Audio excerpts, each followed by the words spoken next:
بسم الله الرحمن الرحيم. الحمد لله رب العالمين، والصلاة والسلام على سيدنا محمد سيد الأولين والآخرين وعلى آله وأصحابه وأتباعه وأولياء أمته أجمعين إلى يوم الدين. اللهم ربنا آتنا في الدنيا حسنة وفي الآخرة حسنة وقنا عذاب النار. مسلمانان إيمان داران داواکارین لەخوای تبارك وتعالى لەبنا و تاوانی هەموو لایەکمان خۆش بێت، ڕەحەمات و بەرەکاتی خۆی بڕژێنێ بەسەر دڵ و دەروونمانە، بەسەر خاک وڵات و نیشتیمانمانە، ئەم وەبا و ناڕەحەتی و نەخۆشی ناخۆشیەکەوە لەسەرمانە و ناڕەحەتی ببین. داواکارین لەخوای گەورە بە لوتف و کەڕەمی خۆی لەسەرمانی لابە. ئەم شەو دیارە شەوێکی پیرۆز و مبارەکە، یەکێکە لەو کات و ساتە مبارەکە پیرۆزانەی کەوا فرسەتە و کاتێکی زێڕینە بۆ موسڵمانان بیخۆزێتەوە، هەم بۆ عیبادەت خوا لە خۆی ڕازیکە، هەم بۆ دوعاکردن کە دوعاتیایە گیرایە، هەم بۆ ئەوەی کەوا ڕەحمەتی پەروەردگار دەست خاشنی کاتی نزولی ڕەحمەتی پەروەردگارە. بەهەرحاڵ شەوێکی پیرۆز و مبارەکە، بۆیە پێغەمبەرمان سەڵات و سەلامی لەسەر بێ لە یەکێ لە فەرمایشتەکانیە کە موسڵمانان ئاگادارەکە لە کات و ساتە پیرۆزەکان، لە کات و ساتە مبارەکان. پێغەمبەرمان ڕەسوولی ئەکرەم صلی الله عليه وسلم ئەفەرمێت: إن لربكم في بقية أيام دهركم نفحات فتعرضوا لها لعل دعوة أن توافق رحمة فيسعد بها صاحبها سعادة لا يخسر بعدها أبدا. كما حديث صحيح في عمر فاعل صلى الله عليه وسلم: إن لربكم في بقية أيام دهركم. خواهي تبارك وتعالى الروجكان سالا لكاتو ساتكان سالا كومل نفحات ورحمات وبركات وتجليات خويه براستي ئالو کات و ساتانە پێویستە ئێوەی موسڵمان و ئیماندار خۆتان بۆ ئەو ڕەحمەت و نەفەحاتە ئامادەکەن و دوعا و نزا و پاڕانەوەی تیا بکەن و لەخوا بپاڕێنەوە. ڕجا وایە یان لەعەل دەعوەتەن دوعایەک، نزایەک، پاڕانەوەیەک موافقەی ئەو ڕەحمەتەی پەروەردگارە بکە، ئەو کات و ساتی نەفەحاتە بکە. بەڕاستی ئینسان کە لەو کاتا دوعای کردو و دوعاکەی موافق و هاوکات بوو لەگەڵ کاتی نەفەحات و ڕەحەماتی پەروەردگارە، بەڕاستی ساحەبی ئەو دوعا، خاوەنی ئەو دوعا بە شێوازی خوابەختەوەری ئەکا، تووشی سەعادەتی ئەکا، قەت زەرەر ناکا و قەت بەدبەخت نابێ. جا یەکێک لەو کاتە پیرۆزانە خۆشەویستان، شەوی 15 شەعبانە کە ئەم شەو ئەکا کە لە کوردەواری خۆمان پێی ئەڵێن شەوی بەرات. شەوی بەرات شەوێکی پیرۆز و مبارەکە و جمهوری زانایان بە نەسی قورئان و حەدیث و ئەسەری صەحیح سەلماندویانە کەوا ئەو شەوە مبارەکە و کاتی نەفەحات و ڕەحەماتی پەروەردگارە، یەکێکە لەو شەوانەی، لەو کات و ساتانەی کە ڕەحمەتی پەروەردگار بە لێشاوەتیایە، وەک چۆن شەوی قەدر پیرۆزە، شەوی جومعە پیرۆزە، مانگی ڕەمەزان مبارەکە و پیرۆزە و کاتی نەفەحاتی پەروەردگارە. شەوی 15 شەعبانیش ئەو شەوە مبارەکەیە کە بەڕاستی کاتی نەفەحاتە. بۆیە پێویستە ئێمەی موسڵمان خۆمانی بۆ ئامادەکەین، بە هەلێکی زێڕینی بزانین، بیخۆزینەوە بۆ عیبادەت و پەرستش، بۆ دوعاکردن و نزا و پاڕانەوە، بۆ دەستخستنی ڕەحمەتی پەروەردگار، بۆ ئەوەی کەوا ئیسلاحی نەفس و حاڵی خۆمانی تیا بکەین و دوعای بکەین بۆ خاک وڵات و نیشتیمان و مجتەمەعمان، خانەوادە و ماڵ و منداڵمان، بەڵکو دوعاکانمان، نزاکانمان هاوکات و موافق بێت لەگەڵ ئەو کات و ساتانەی نەفەحات و ڕەحەماتی پەروەردگارە. هەموومان بە شێوازێک خوا تووشی سەعادەت و بەختەوەریمان بکە، هیچ کات و هیچ ساتێک بەدبەختی و نەکبەتی ڕوومان تێ نەکا و ئەگەر لەسەریشمان بێ خوا بە بەرەکاتی ئەم شەوە پیرۆزە لەسەرمانی هەڵگرێت. خۆشەویستان، ئەم شەوە وەلەماو زانایان وەکو ئەرزم کردم جمهوری زانایان ئەفەرمون بەڕاستی لە قورئان حەدیثەوە گەورەی ئەم شەوەمان بۆ دەرکەوتووە، بۆیە چەند ناوێکیان لێناوە. پێڵن لەیلەت الصەد، یعنی شەوی بەخشینی چەکی لێخۆشبوونی پەروەردگار بەو عەبدانەی کەوا لەم شەوە عیبادەت ئەکەن و زیندوی ئەکەنەوە بە عیبادەت وەک چۆن شەوی قەدر سنەتە ئینسان نەخەوێت تا بەیان عیبادەت بکا یەکێکی تریش لەو شەوانەی کەوا سنەتە ئینسان تا بەیانی خۆی عیبادەت بکا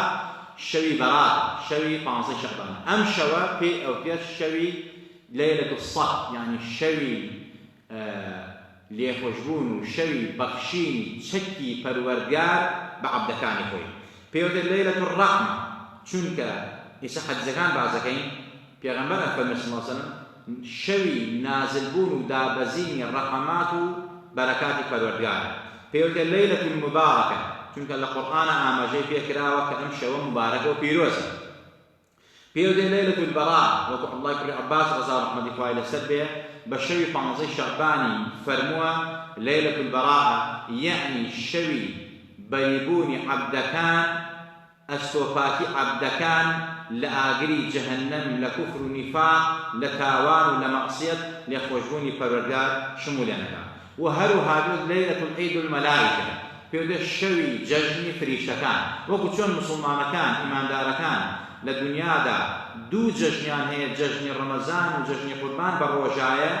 بەڕاستی فریشتەکانی پەروەردگاریش لە ئاسمانەکانە دوو جەژنیان هەیە هەردووکیان لە شەوایە یەکیان شەوی 15 شەعبانە کە شەوی بەراتە ئەم شەوەکە خوا بەنسیبی هەموو لایەکمانی بکا دووهەم جەژنی مەلایکەتەکان شەوی قەدری پیرۆزە کە لە مانگی ڕەمەزانە شەوی قەدری پیرۆز و شەوی 15 شەعبان کە شەوی بەراتەکە کە ئەم شەوە هەردوو شەوەکە شەوی جەژنی فریشتەکانن وەک چۆن عەبدەکان و موسڵمانەکان لە دنیادا لە ڕۆژە لە ساڵا دوو جەژنیان هەیە جەژنی ڕەمەزان و جەژنی قوربان فریشتەکانی لە ئاسمانە دوو جەژنیان هەیە جەژنی قوربان جەژنی شەوی 15 شەعبان و جەژنی شەوی قەدری مبارەک و پیرۆز خۆشەویستان ئەم شەوە طبعاً لە قورئانە عولەما و زانایان ئەفەرمون ئێمە پیرۆزی ئەم شەوەمان لە قورئان و حەدیثی پێغەمبەری خوا وەرگرتووە با بزانین پیرۆزی ئەم شەوە چۆن لە قورئان و حەدیث وەرگیرا عولەما و زانایان چۆن ئیستیدلال بەچ ئایات و بەچ حەدیثەکەن بۆ نمونە ئەحادیثی صحیح لەسەری زۆر واری بووە و ئەو ئایەتانەی کە ئەیکەنە بەڵگە لەسەر پیرۆزی ئەم شەوە ئەو ئایەتانەی ئەوەڵی سوورەتی دوخانە خوای تەبارەک وتەعالە ئەفەرمێت أعوذ بالله من الشيطان الرجيم بسم الله الرحمن الرحيم إنا أنزلناه في ليلة مباركة إنا كنا منذرين فيها يفرغ كل أمر حكيم حتى آخر آية كان شن آية جتل واردة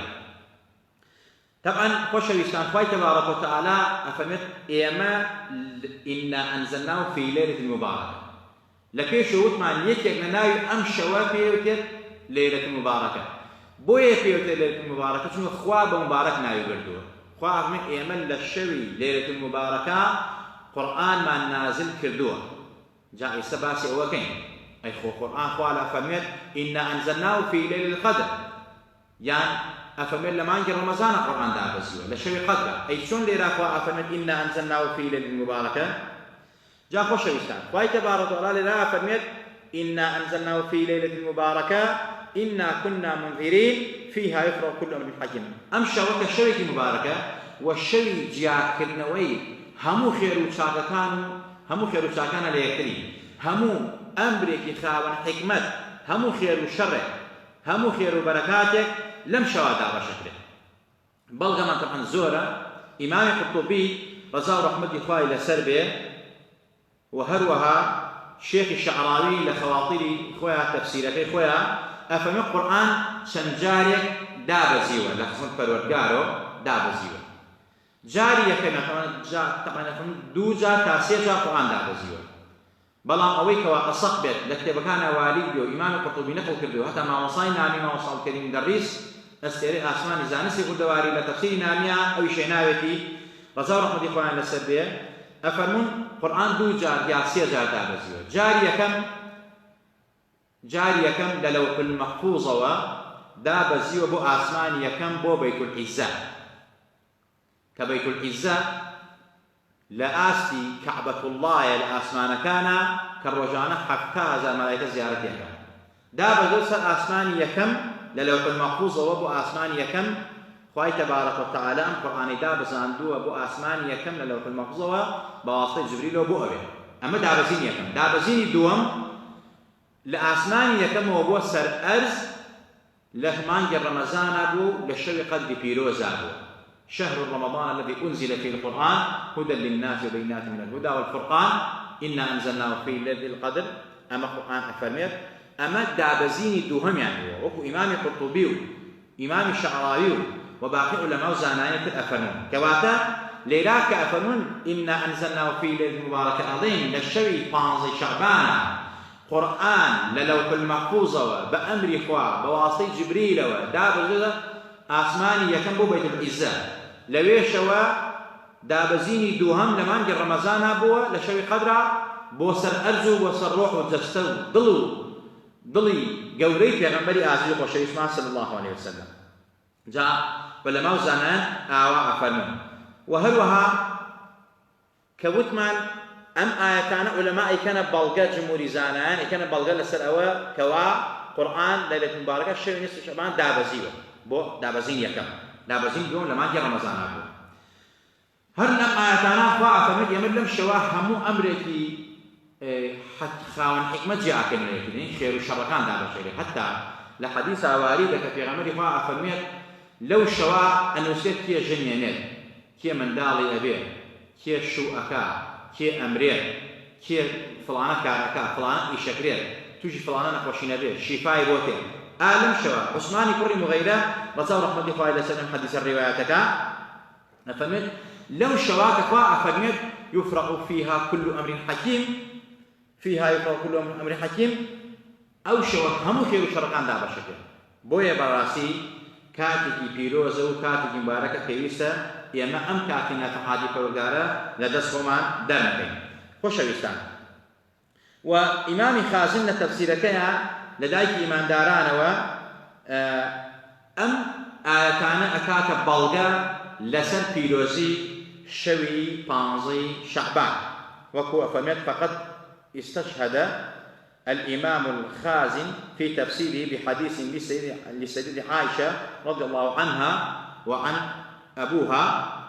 أخرجه الإمام الترمذي حتى الإمام الترمذي روايته كردوه إمام خازن لتفسير خازنة بدي شو على برسول دوانزة أفهمت أم آياتان بلغية لسر بيروزي شوي بانزي شعبان شوي برات وباس لو شوي شيئا أما آيات القرآن دعاية وين سر حديثي في غمر صلى الله عليه وسلم حديثي في غمر لم بارو وزور يكي لو حديثانا عبد الله كري عمر رضا رحمة الله لسر بأفهمت لم شو بيروزا خواي تبارك وتعالى يطلع الله عز وجل إلى خلقه ليلة النصف من شعبان فيغفر لعبادي إلا لاثنين مشاحن وقاتل نفسه أفهمت عبد الله كري عمر رضا رحمة الله إلى سربية لم شو في روزدا خواي تبارك وتعالى بركات خوي اطلاعك يبلكات خوي يعني بسر عبدكان خويا بس هم مخلوقات خويا لشوي بانزي شعبانا خوش أبي لهمو عبدكاني خوي لهمو بندكاني خوي إلا لدون فرنبه مشاحي أو كسيه كوا آجاوشون فتنة شيبير يان كينو بوز الله ببرابر بخلقي مسلمانان وإيمان داران وقاتل نفس أو كتي كوا قاتل نفسه خلقي أكجيو كلاني كشني خلقي دار رجيو وتوبين كدون قراءته أم حديثة إمام أحمد المسند هنا جرياتي كردوه بدلوا لا فرصوا التوشش ولا كتاب الترغيب والترهيب بجلسه لا برس يصوت اشتاوشوان نقل كراوة مجموع الزوائد بجلهش لا برس شطوبين نقل كراوة وهروها معازي كل جبل همان حديثك بهمان شيء والرواياتك لفي غمر صلى الله عليه وسلم فرمت قال النبي صلى الله عليه وسلم يطلع الله إلى خلقه في ليلة النصف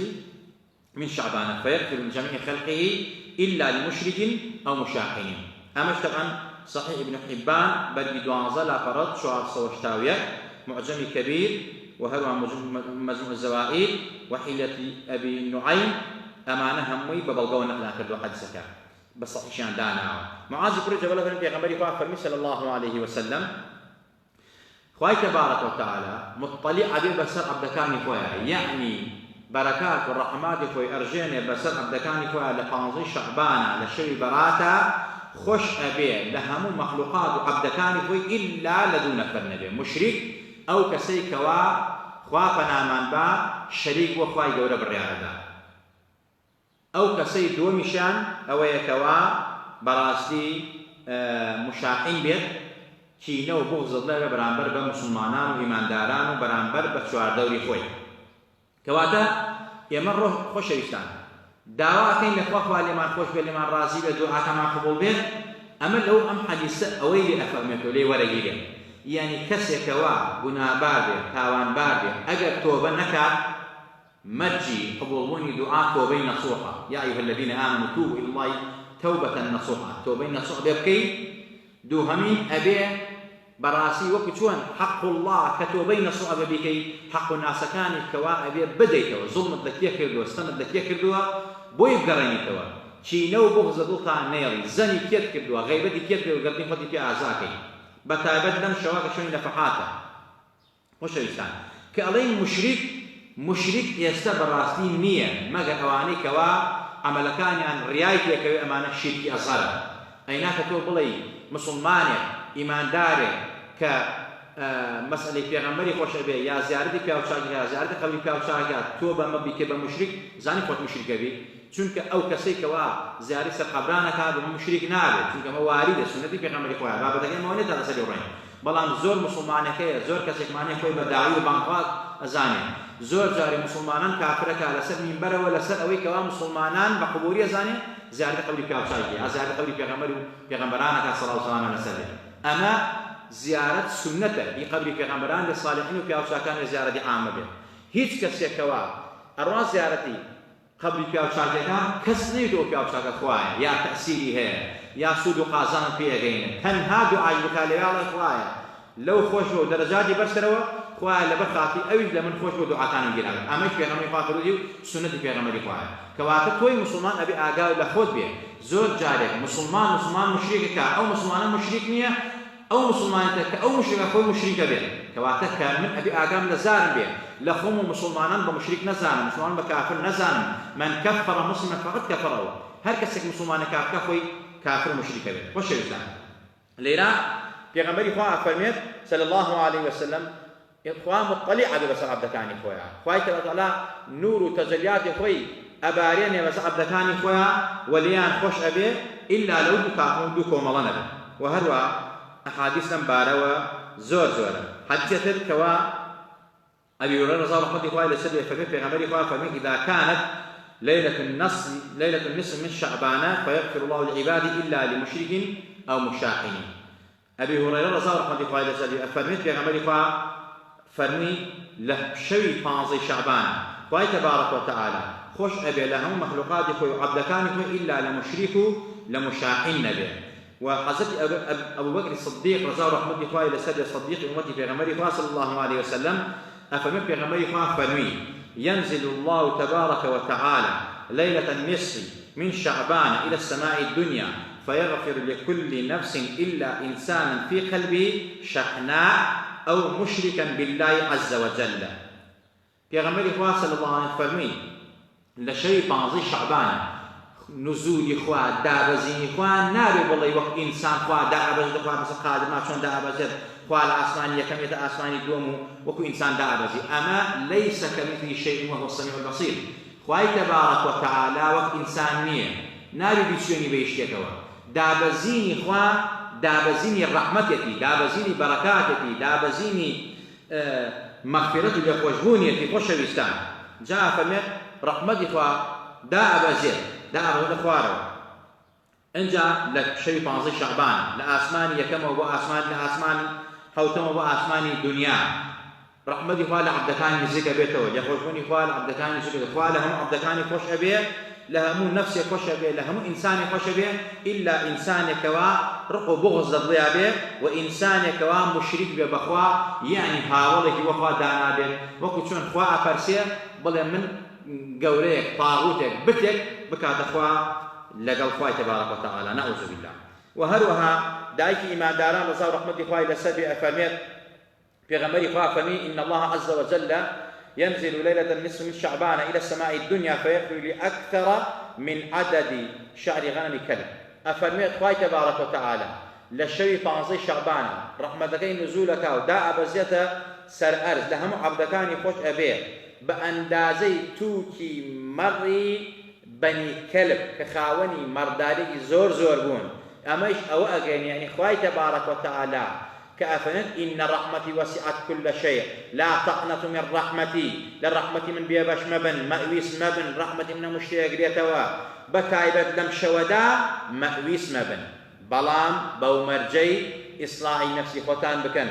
دڵتان پاککەنەوە زۆر جار هاوارمان کردووە بانگەوازمان کردووە خۆشم و ئێوەش ئاگادار کردووە وتومە ئیسلام لە سەدا 99 ئەخلاقیاتە بۆ تەزکیەی نەفسە بۆ تەزکیەی ئەخلاقە بۆ تەزکیەی ڕەوشتە کەواتە ئەبێ ئیسلاحی حاڵی خۆت بکەی خۆت چاکەی دڵەکەوت پاککەیتەوە دڵت بغض و حیقدیتیان نەیەڵی ناکرێت تۆ دەست بەرزکەیتەوە بە حوزوری پەروەردگار و بەڵام دڵ لەگەڵ دراوشێکە تا قسەت نەبێ دڵت پڕ بێت لە بغض و کینە بەدەمت زەم و غەیبەتی خەڵکی بکەی لەگەڵ براکەتە لەگەڵ خوشکەکەتە لەگەڵ باوکتە لەگەڵ دایکە چاک ملی و قسە نەکەی یعنی ئەمە کارەساتە دوایش ئەڵەی دوعام قبوڵ نییە دوعام گیران ناوێ بەڵێ دوعا قبوڵ نابێ نەفحاتی خوا شمولت ناکە برت ناکەوێ بەڵکو لە جێر ڕەحمەت خوا غەزەب ئەبارێنێ بەسەرتا خوا لێت ناڕازیە خوا تووڕەیە لێت لەبەر ئەوەی کەوا تۆ درۆ ئەکەی لەگەڵ خوا لەگەڵ فەرمانەکانی خوا لەگەڵ وعدی خوا لەگەڵ بڕیاری خوا لەگەڵ حکمی خوا بۆیە تۆبەی نەسوح بکە و بەدڵ بپارێرەوە قسە لەگەڵ کەسانیە ئەم شەو ئاشتیکەرەوە تەلەفۆنێکی بۆ بکە لە خۆتی ڕازیکە ئینجا بپارێرەوە دوعاکانت قبوڵ ئەبێت خۆشەویستان ئاساری سەحیح بەڵگەی سەحیح لە سەلەفی ساڵحەوە زۆر زۆر واریدە بۆ نمونە حافظ ابن رجب رضا رحمته الله لسر أفرمت ليلة النصف من شعبان كانت تابعون من أهل الشام كاد يخوي تابعين أهل الشام لو أنا خالد يقري معدان مكحول لقمان يقري عامر وغير أماني يعظمونها ويجتهدون فيها في العبادة وعنهم أخذ الناس فضلها وتعظيمها أما طبعا لطائف معارف لا بردوس وشخصي أما جيب يقراوة كأفرمين للشامة أهل مكة ومدينة لك أدفويا لبانزي شعبانة أمشوان بقورة أزاني دس يعني كرب عبادت تابعين أخوة خير وصدقان كر يا رمتي فقير وهجار يا ندى دعانك نك تقطوح بكي نك في شك متقيني نك آقر باران آسمان آقر باران كي نك دراوسو خلقو نخوشو معنا إسحاق كي بتقطوح من الله كان برد درو أما کارەساتێکە ئەمە تاوانێکی زۆر گەوری لەم شەوە ئاکرێت کە بە ترەخە و بە فیشەک و بە یاری ئاگرین و بەمانە دراوسەکان و گەڕەک و نەخۆشەکان ئەمانەی ئاسکەی ئەم شەوە شەوی ڕازیکردنی خەڵکە و ڕازیکردنی پەروەردگارە ناکرێتەوە لەم شەوە مناڵەکە بەنێ دەدەرەوە کارەسات بێتەوە گوناه و تاوانە بۆ بکە ئەبێ ئاگای لەوان بێ ئەوانە گوناه و تاوانن ئەم شەوە شەوی عیبادەت و دوعایە ئەوان تەعزیمان کردووە سەلەفی ساڵح ئەهلی مەکە و مەدینە لە قەدیمە بۆ ئەوەی کەوا عیبادەتی خوا لە خۆیان ڕازیکەن نەک خوا و خەڵکی لە خۆیان زوێرکەن وەکو بەڕاستی لە کوردستانی ئێمە بەتایبەت لە شەوی 15 شەعبانە جیاتی عیبادەت و خێر و سەدەقە و دەستێنان بەسەری هەتی و بێوەشنەکانە و هاتوچەی چڕ و پڕ و ئەمانە گوناه و تاوان ئەکرێت مەعسیەت ئەکرێت تاوان ئەکرێت سوبەکانی خوا ئابەزێنرێت خۆشەویستان ناکرێت بەڕاستی بەو شێوازە پێشوازی لەو کات و ساتی نەفەحادانە بکرێ ئەبە بە عیبادەت و بە ذکر و بە قورئان خوێندن و بە دوعا و بە سڵاواتدان لەسەر پێغەمبەر و بە خێر و سەدەقات ئیمامی شافعی رضا ڕەحمەتی خوای لەسەر بێ فەرمێت بلغنا أن الدعاء مستجاب يعني مستجاب في 5 ليال ليلة الجمعة والعيدين وأول رجب ونصف شعبان أفرميت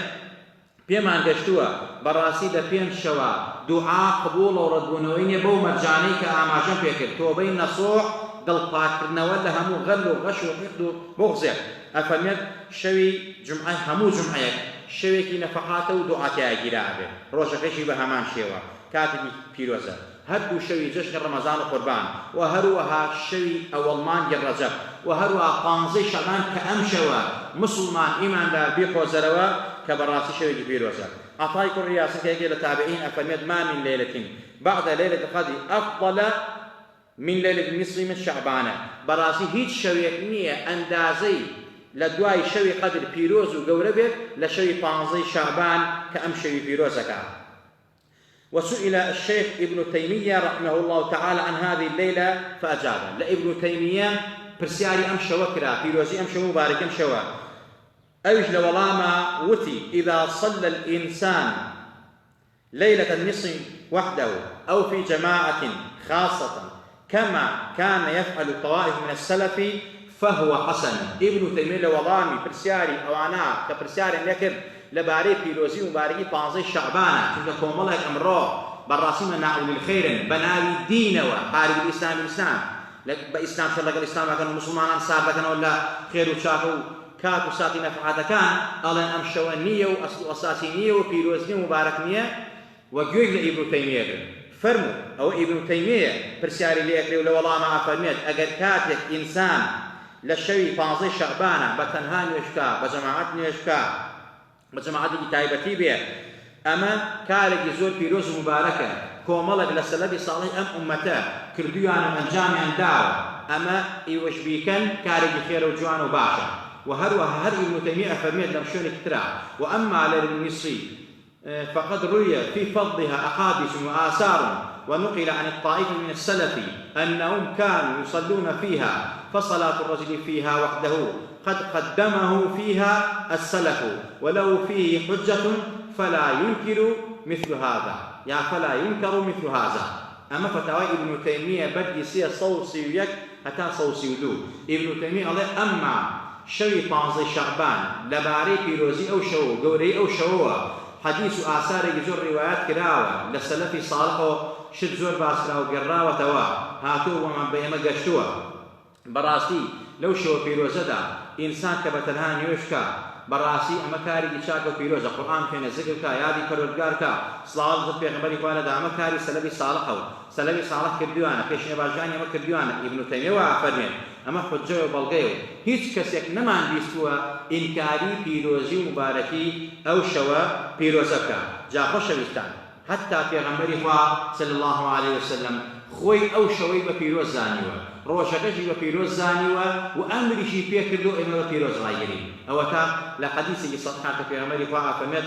أفرميت قوموا ليلها وصوموا نهارها شوكي زندوك نوا بذكر وتهليل وعبادة القرآن كندنو صلوات دانو خير وخيرات وصدقه وشاكه وتوبه نصوح بيشمشتك دل باكنو تسكي وتصفيه انجا پیغمبر نازدار كمر والروشكيشي وصوم نهارا روشكيشي بروجوبن دو جات السنة يكم 15 شعبان ك15 يعني لو سير رجع ايام البيس كيتك لهم مع إنسان السنة تصير رجع بالرجوب يا سيانزون سوادو 15 شعب 15 همو ما عندك سنة إنسان بالرجوب أيام البيضة وهروها 15 معني شعبانيش سنة إنسان كيها بالرجوب كواتا توجع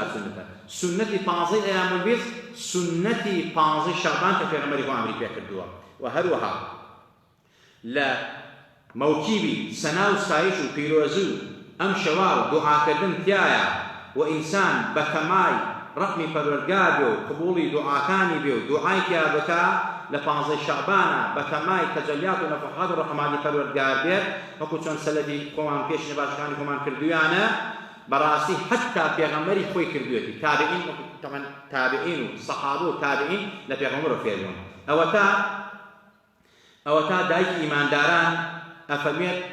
وكان الرسول الأعظم صلى الله عليه وسلم يقوم هذه الليلة يطيل فيها الصلاة ويكثر من الذكر والدعاء مما لم يفعله في غيرها من الليالي دايك من داران حديث كتبا أو كما قال حديث صحيح فمت شويق لشوان بيغمبري عزيز وخوشويس كالجورتين من أبو نما روش دروا كتشون بدوايا أزانين لبقيعة نيوشكاو سجدها نيوشكي زور ليش كردوا حتى وان قمان برك وفادي كدو مردوه قد قبض روحه روحك يشرعه جولان أزان في غمبري فوا جولايا إن جاء لفاشان في غمبري فوا سلي بسر وسلامي دايوا فمن عائشة دايك إيمان داران وات قمان بر كبراستي من شوم ولاية الآخر خزانة كاني ترمنا أو أم شوي بانزي شعبانو من عبادته وذكري تياكم وسجدي زوري تياكم ودعاي تياكم اینجا دایکی ئیمانداران فەرمی نەوەڵا یا ڕەسوڵڵا بەڵام گەڕان بە دواتەکەونەوەیان دۆزیەوە بۆیە وام گومانت گیانت کێشراوە بەڵام دواتر کە دوم جوڵان زانیکەوە ئاگات لە خۆتەوە لە سودا و خەیری مناجاتی فەرمی نەخێت ئەم شەوە بزانە ئەم شەو شەوی 15 شەعبانە ئەو شەو مبارەکەیە کە خوا ئیطلاعەکە وەس عەبدەکانی خۆیان لە هەموو عەبدەکانی خۆش ئەبێ بەڕاستی عیبادەت تیا بکەن زکر و دوعای زۆر تیا بکەن من لەم شەوا دوعای زۆر تیا بکەن ئەمە پێغەمبەری خوا خۆی بە دایکی ئیماندارانی وتو دایکی ئیمانداران بۆمان باسەکە ئافەرمێت پێغەمبەری خوا بە شێوازێک لەم شەوا عیبادەتی کردو و تەقوای کردو و دوعای کردو و زکری کردو و قورئانی خوێندووە لە باقی شەوەکانی تری غەیری ساڵا بەو شێوازە نەبووە کەواتە پێغەمبەری ئازیز و خۆشەویستمان لەم شەوا وەکو ئێمە کە تەمان لە سەلەفی ساڵی خۆمانەوە فێر بووین ئەوانی لە پێغەمبەری خواوە فێر بوون بۆیە زانایان و عاریفان و خواناسان و زۆرێک لە خۆشبەختان ئەمانە بەڕاستی دوعایان تیادا کردو و هەتا مسلمانان هەڵناوە دوعای تایبەتیشان تیادا نووسیوە و تیادا بڵاو کردەوە بەسەر مسلمانانە بۆ ئەوەی کەوا مسلمانان لەم شەوەدا بتوانن بەڕاستی عیبادەت بکەن خوا لە خۆیان ڕازی بکەن دوعا بکەن بۆ خێر و خۆشی خۆیان و ماڵ و مناڵ و ئەولاد و خاتوڵات و نیشتیمانیان بە ئومێدی ئەوەی کە خوا ڕەحمان پێ بکە و ڕەحمات و بەرەکاتی خوا کە مطلیعە بەسەر مەخلوقاتی خۆیان بەسەر عەبدەکانی و نزولەکە دابەسێ بەریان کرد و دوعایان گیراوی خواریان خوش و خواریان ڕازی بێت خۆشەویستان بۆ نمونە یەکێک لەو زاتە گەور و مبارەکانە خۆتبی ڕەبانی حەزرەتی شێخ عەلاءالدین قەدەس الله سیرڕەهو خوای گەورە جزای باتەوە لە بەرەکەی ئومەتی ئیسلام لە یەکێک لە دوعاکانی خۆیان کە لەبارەی ئەم شەوە ئەفەرمێت شەوی پیرۆز مبارەکە و ئەوی لە سەلەفی خۆی وەرگرتووە و ئەفەرمێت ئەم شەوە شەوێکی مبارەکە زندویکەنەوە بە عیبادەت بە تایبەت ئەفەرمێت لە بینی مەغریب و ئیشا بین المغرب والعشاء اللهم ما يشاء كاتي نزول الرحمات والدعاء قبولوني دعاء كاتي نوجي صلاة الأوابين براسي كاتي دعاء نزاو بارانويك أو كاتو ساتة أم ساتة مباركة قورا أفرميت لو كاتتا دعاءك هي أو دعاء صالانة وتوزيع ما كذا مزبوط معنا وزوري لمسلمانا أزانا ولا أكاونتي خوش معنا بلاو ما كذا يا بلاو كراوة وبيشتر أو دعاء الشيخ علاءالدين قدس الله سره أفرميت أم دعاء بخيون ريد لفاش نجي مغرب والسنة وتسبيحات داني في الرباقيولة سيزار يتواني جاري كان بنيتي تمن دريجي بإيمان وثقة بإيمانه إنسان خواه تمني دريجي بإيمانه يتواني دعاء كود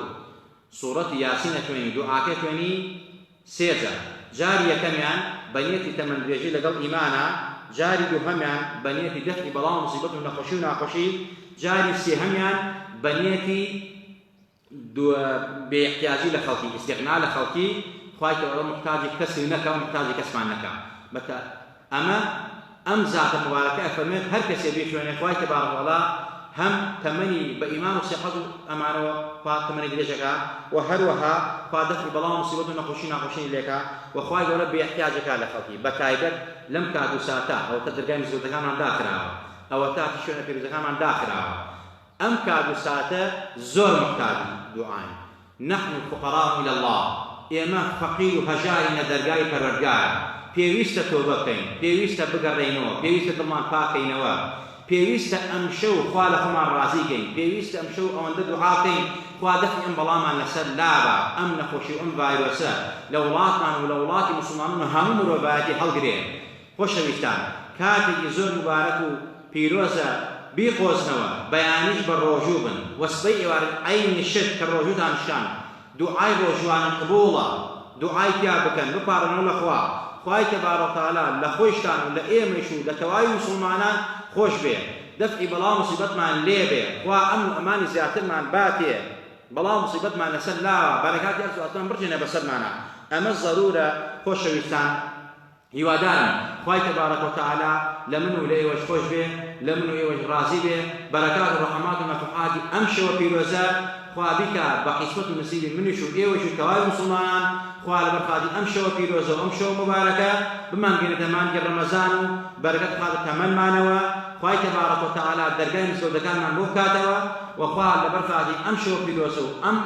كات بيروزا خوای تبارک و تعالی ام بلا وبا لجهانا هلقية لجيقايا شفاء وخوشي وشادي بابا خلقي بمسلمان وبكافر خواي أويت أهل كفر هذا إما داعي دعاء هدايتي وكين خواي بهوي كاواني أنا وهوي ظلم أنا وهوي كفر أنا وهوي شرك أنا خواي قهر وغضب له موسى الأرز مقرأ خواي دعوي هداية وأواني شكين خواي هداية بي أقر قابل هداية أقر قابل هداية نين يا ربي خواي جان كافرون مشركون ملعيد وتاوان باب واستمكار لسر أرزان نيلي وحزن يحفظ من ربي لا تذر على الأرض من الكافرين ديارا يا مشران خوايا أو كافر ملعيد وزال مستمكارا أقر قابل هداية يا ربي خوايا تو يعني لسر أرزان نيلي أقر قابل هداية خوايا هداية بي خواهی إصلاحی دلو درونی ملاک من کی إصلاحی خانه و دمال دالی ملاک من کی یا ربی خواهی لخمانو باوکو دایک من خوش بی لخمانو باوکو دایک من راضی بی با ایمان و مان جن و مان بنون زندو مان کروا